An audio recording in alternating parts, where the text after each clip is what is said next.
પાટણ નગરપાલિકા ward number 2 માં ભાજપના ઉમેદવારો ઉત્કર્ષ પટેલ, છાયાબેન અને મનીષાબેન પટેલ અને રાજેશભાઈ ઝાલાના મધ્યસ્થ કાર્યાલયના ઉદ્ઘાટન કરવામાં આવ્યું હતું. નગરપાલિકા પ્રમુખ મહેન્દ્રભાઈ પટેલ, નેહલબેન પટેલ, મોહનભાઈ પટેલ, મહામંત્રી સંજય પટેલ અને ડોક્ટર સેવંતીભાઈ પટેલ તથા મનોજ પટેલ સહિતના આગેવાનો ઉપસ્થિત રહ્યા હતા. અને કાર્યક્રમ દરમિયાન ડોક્ટર સેવંતીલાલ પટેલે કોંગ્રેસ પક્ષ અને તેના નેતૃત્વ પર આકરા પ્રહાર કર્યા હતા, જેના કારણે પાટણના રાજકારણમાં ગરમાવો જોવા મળી રહ્યો છે. ઉમેદવારો ઉભા છે, બંને ઉમેદવારો સિંહ જેવા છે, આપણા સિંહ જેવા છે અને કોંગ્રેસના ઉમેદવારો પણ સિંહ જેવા છે. આપણા હગાવેલા જ છે. અંદર અંદર કોઈનો મામાનો છોકરો, કોઈનો માસીનો છોકરો હા મામી ઉભા છે. મતદારોમાં મુશ્કેલી એ છે કે એક વોટ આ બાજુ આપું, એક વોટ પેલી બાજુ આપું. આમાં થશે શું? જો એવું કરવા જઈશું આપણે તો પોસિબિલિટી એવી બી બની જાય કે મ્યુનિસિપાલિટી કોંગ્રેસની બની જાય, અને જો કોંગ્રેસની મ્યુનિસિપાલિટી બની ગઈ તો એન્જિન વગરની મ્યુનિસિપાલિટી કહેવાશે. જો ભાજપની બનશે તો ટ્રિપલ એન્જિન વાળી મ્યુનિસિપાલિટી બનશે. પછી આપણે કોઈ કામ કરવું હશે મ્યુનિસિપાલિટીમાં તો શું થશે? જો કોંગ્રેસવાળા ધારો કે મ્યુનિસિપાલિટી બનાવી દીધી તો કદાચ તમારે હાલ ઘરે પેલા કચરો એવા ગાડીઓ આવતી છે રેગ્યુલર, તો ગાડીઓ બંધ થઈ જશે. અને કોંગ્રેસવાળા કહેશે શું કે ઉપર સરકાર રાજ્યની છે, ભાજપની, એ લોકો અમને ગ્રાન્ટ નથી આપતા એટલે પૈસા નથી. તો એવું માનવું કાઢશે કે ગાડી ચલાવવાળા પગાર આપવા માટે પૈસા ભૂલી આવા પેલા બાના કાઢે. જ્યાં આપણે નર્મદાનું ખાનસરોમાંથી ચોખ્ખું પાણી પીએ છે, લાગ આવે તો પાણી એક ટાઈમ કરી દેશે કે પ્લાન્ટ બગડ્યો છે, રિપેર કરવાના પૈસા નથી, અને બાનું એવું કાઢશે કે ઉપરથી ગ્રાન્ટ આવતી નથી. એટલે મિત્રો, વોટ આપતા પહેલા વિચાર કરજો, કારણ કે પછી જો મ્યુનિસિપાલિટી કોંગ્રેસની આવશે તો આપણને આપણા જ પગ ઉપર કુહાડો માર્યો કહેવાશે.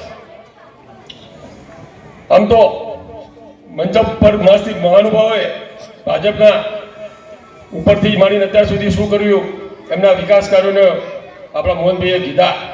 હું તો એવું કહું છું કે કોંગ્રેસ અને ભાજપ બે પાર્ટીની કમ્પેરિઝન ના થાય. ઘોડા અને ખટાડાની કોઈ કમ્પેરિઝન થાય?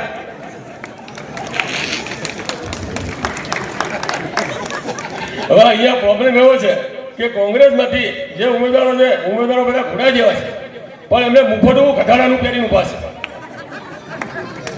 મુખોટું કોંગ્રેસનું છે ને, એટલે તમે એમ વિચારો કે આ મારો કોઈ સગાવાલો છે અને એને આપણે વોટ આપીએ. વાસ્તવમાં તમે એમનો વોટ નથી આપતા.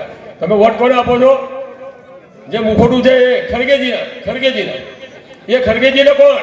હમણાં કેરાલાની સભામાં એ માણસ એવું બોલતા હતા, મુસલમાનોને એવું કહેતા હતા કે તમે નમાજ પડતા હો અને સામેથી આરએસએસ કે બીજેપીનો કોઈ ઝેરીલો સાપ નીકળે તો નમાજ બંધ કરીને એને મારી નાખો.